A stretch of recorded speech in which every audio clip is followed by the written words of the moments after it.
Say, bruh, the NBA might have messed up on their 75th anniversary team. Before we get into this video, everybody go ahead and hit that like button. Make sure you smash that subscribe button and also hit that notification bell so you can receive a notification every single time we post a video. Welcome to Sports R Us. And today we're going to be talking about the NBA 75th anniversary team. Now, I know I'm a few days late. I just wanted to think about it for a few days, to be honest with you, because I didn't want to just off top just come and just spew a whole bunch of different things and just say things just because I might feel some type of way about the actual team.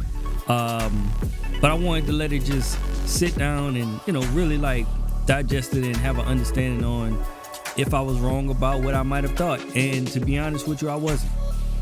I feel like there's a lot of players that was on this list that I'm not going to say shouldn't have been on the list, but some players might have actually deserved to be on the list more than they were on the list. And just off top, I'm going to say this. The NBA holds on to the past a lot. I'm not going to say that they need to take players off because in ways that can be wrong. You already named to the 50th anniversary team, so of course you have to go on this list. But some people I felt should have been on the list even on the 50th anniversary. Like, I didn't even know that Dominique Wilkins wasn't on the initial list. The fact that Dominique Wilkins wasn't on that list was beyond me. It's crazy. Like, it didn't make any sense that Dominique Wilkins wasn't on the list. Bob McAdoo wasn't on the list. Players like that who were MVPs and, leading scorers and, big-time key components and the reason why the NBA is flourishing at this point in time doesn't make any sense to me. And really, if you might say that Bob McAdoo wasn't a real reason why the NBA is flourishing, you for sure have to say that Dominique Wilkins helped with the All-Star weekend and the Slam Dunk contest. He helped promote the league. That helped promote the league along with his big-time, All-Star appearances that he had against Michael Jordan in the Slam Dunk contest. So I just felt that it was shocking that he wasn't on the team. But I wanted to talk about some other players that I felt should have been on this list. One player in particular, the main player that everybody's talking about, is Dwight Howard. And I just feel like Dwight Howard gets a bad rep just overall in the league and on social media. A lot of different things just happen in his career that people just jump on the bandwagon and look at him as if he's just a joke. But people don't really remember, or they live in revisionist history as it pertains to Dwight Howard, the fact that he was a killer with the Orlando Magic. And I know he won a championship. It took him to 2020 to win a championship, with the Lakers, and he was much more of a role player at that point in time when he won. But don't forget that Dwight Howard was a 3-time Defensive Player of the Year. He also was an All-Star for 8 times. He was a part of the first team, All-NBA first team 5 times. He just was one of them players. He was all first team defensive 4 times. And I don't want to just read off of those type of things and just say that that's it. He was blocks, rebounds, all different types of things. But at a certain point in time, he was one of the most dominant players in the league. And for a small window, it was a question. Not that I was giving into it, because I always felt like LeBron has been the best player since the late 2000s. But it was a question at a point in time if he was battling to be the best player in the league. And he was proving that he can be and he can hold on that mantle.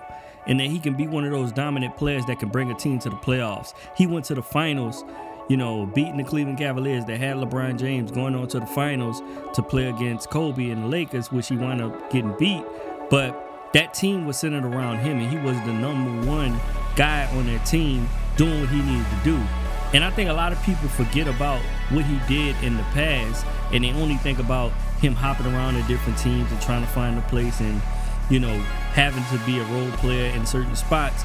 But to me, Dwight Howard is one of the 5, or I would say for sure, one of the 10 best centers of all time. So to me, within that 75, Dwight Howard deserves to be on that team. And we can go over to other players like Vince Carter, who I believe is one of the biggest people as it pertains to promoting the league. Basketball, to me, in the ESPN era, once ESPN became Woody became the prominence that it became really in the early 2000s, becoming that big presence. ESPN was mostly highlights. Everything was promoted based on the highlights. And the highlight that you really saw a lot of times when it came down to slam dunks was Vince Carter. Now, I'm not saying just because his promotion and because what he did in the slam dunk contest and those things like that is a reason why he should be a 75 greatest player of all time. But I do believe he should have had a stronger consideration. He should have been at least one of the finalists to make that next 25. When I think about the next 25, you're thinking about after 1996. There's certain players that come to mind. Vince Carter does come to mind within that, right? Now, they did get it right with certain players, but I do feel like Vince Carter should have had more of a consideration and should have actually made this team because not only his longevity within the league, but I believe Vince Carter, what he stood for and what he did within this league is commendable, and he is worthy of being a top 75 player of all time. And like I said, we can go back to the 60s and you can look at certain things and they'll say, well, this player was this and this player was that. But I also want to throw this out there.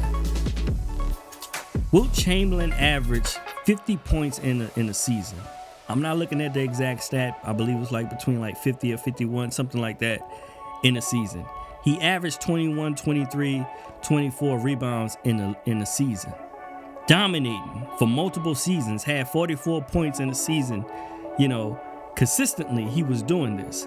So if these players were so great in that time, how come Wilt Chamberlain averaged those points? How come certain players was just dominating the game? Couldn't be stopped whatsoever. You could say the height and guys were small, things like that. But what did they do besides be on certain teams to make themselves better than players like Vince Carter and the Dwight Howards? And even on top of that, we can just go to a player that's really a champion, 100%. Now, Dwight Howard won a championship later on in his career. Like I said, that was a role player. So if you want to put that against him, you can, right? But there's a player by the name of Klay Thompson who's a part of the Splash Brothers. Not one of the greatest backcourts of all time. The greatest backcourt of all time, shooting backcourt you'll ever see in basketball history. And defensively, he's one of those great players as well. He's a 3-time NBA champion, 5-time All-Star, and he did not make the 75 all-time list. That doesn't make any sense to me. There's multiple players. I'm not even going to run them down, but there's multiple players that he's better than on that list. Multiple players. And the guy plays within the system, so he doesn't even show you everything that he can do. But he's a 3-time NBA champion, and he did not make the list. And then we can go over to somebody like Joe Dumars, who didn't make the list, who's a great defender, somebody who played great defense on Michael Jordan. He won 2 championships and was a finals MVP and was a 6-time NBA All-Star. And he did not make the 75 all-time list. I do not understand that. To me, Joe Dumars is better than a lot of point guards, shooting guards, and players that's on the list.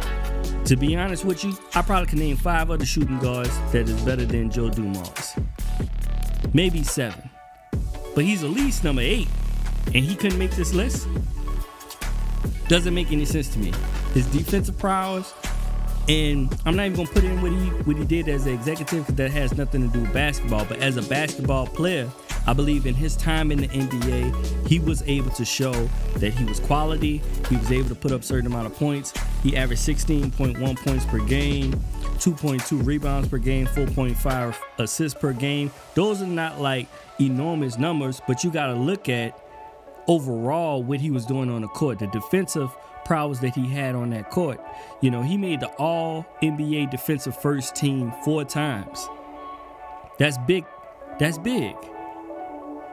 I just feel that somebody that's a finals MVP should have made that. Not saying that every finals MVP should make it, but what he was able to do with his team and playing with players like Isaiah Thomas, Dennis Rodman, a lot of different players on that team.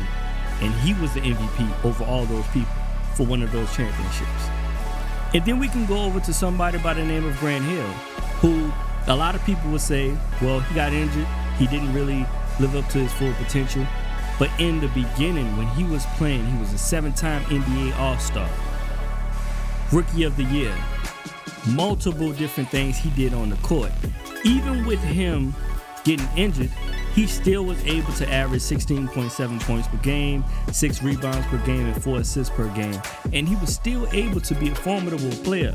Now, also, he did get injured big time, right? But there's certain players that's on the list of the all-time players who didn't even play as long as he played and wasn't able to do some of the things that he was able to do. But you don't even have to put him on the list. But one of the biggest players that I have a problem with not being on this list, to be honest with you, is Tracy McGrady. Now, for anybody that's too young, don't remember Tracy McGrady when he played, don't remember him being at his peak years. Tracy McGrady, at a point in time, there was big time discussion as if who's better between him and Kobe. I know it might sound crazy now, but Tracy McGrady was scoring champ twice. He was a 7-time NBA All-Star, 2-time All-NBA First Team, Most Improved Player in 2001. He was a big-time player. Go look at the game where he scored, I believe it was 13 points in a matter of a minute and a half or something like that. Or maybe a certain amount of seconds. I can't get it currently right now, but it was a game he played against the San Antonio Spurs. Go look at that game. Go look at how many points he would put up in the season. 32 points per game he averaged in 2002-2003 season. 28 points the next season. He was putting up points. He was one of them guys that you was looking at that you was saying, he gonna bring it every single night. He can do everything that any other player can do. He was a big-time all-star, but of course he wound up having injuries that wound up derailing his career. But he was one of the biggest players and one of the most promoted players in the league at a point in time. When he played with Yao Ming, when he was playing in Orlando, or when he was playing with his cousin Vince Carter, which was another guy that I say should have been on this list.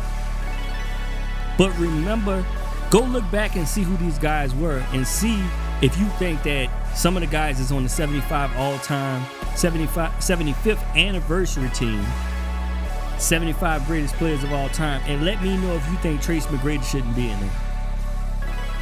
We're talking about the next 25, right? You have to take Shaq out of it because he made the original team, right? So it's the next 25 after 1996. The next 25, when you start thinking about people, you start saying Kobe, Allen Iverson, LeBron James, Dwayne Wade. You know, you start looking at those different people. Jason Kidd, Tim Duncan, Dirk Nowitzki. Tracy McGrady comes up. Should come up. Dwight Howard should come up. The dominance that he had. There's a lot of different players that start to come up that should make the list, that did not make the list. And there's only a few players that didn't make the list that should have made the list. I'm pretty sure there's a few others, but these, they stuck out to me. And to be honest with you, I'll take Grant Hill off of this list of who needs to be on the list because, of course, he still had a great career, but he didn't live up to the full potential because of injuries. So I even give you that he shouldn't have been on the list. But Dwight Howard, Vince Carter, Klay Thompson, I do not understand why Klay Thompson did not make this list. And Tracy McGrady should have made this list. There's no reason he shouldn't have made this list. In the NBA, I don't know exactly what goes into it. I know, the way they vote, I believe it's the media that votes for this or whatever it is, which they need to take it away from that. I think they need to only ask the players who played and the players who are playing now, and coaches. I even give it to coaches. But when you think about, because those are the people that know. They know, they played against them. They study these players. A lot of players have used some moves from these different players, taking different things. So they know who's who when it comes down to NBA basketball and who's the best. Not saying that the media don't know, but I trust the people who's actually doing it. The people who's on the court doing what they're doing. Let them vote. Let them tell us who's the best. Without any personal issues. I'm pretty sure they'll tell you that Tracy McGrady was it. They'll tell you that Dwight Howard was dominant at a certain point in time. They didn't want to see him. They'll tell you that Vince Carter was doing this thing with Jason Kidd in New Jersey. I'm pretty sure they'll tell you that. I'm pretty sure they'll tell you that what Klay did. They'll tell you what he did in the playoffs, in the regular season, on both sides of the ball. They'll tell you. So that was my quick rant overall about the 75 anniversary team. You know, I hope that they can make some. I don't think they'll make any adjustments. But to be honest with you, some players not being on this list is just ridiculous. And I know in 25 more years, there'll be another list. Hopefully everybody will be alive in order to see it, in order to enjoy it. But, man, you leave all these different players off, bruh. It's ridiculous. But everybody go ahead and hit that like button. Make sure you smash that subscribe button. And also hit that notification bell so you can receive a notification every single time we post a video. Y'all let me know down in the comments who y'all thought should have been on this list. If it's somebody that I left out on this. Or, you know, just in general, what did you think about the 75th anniversary team?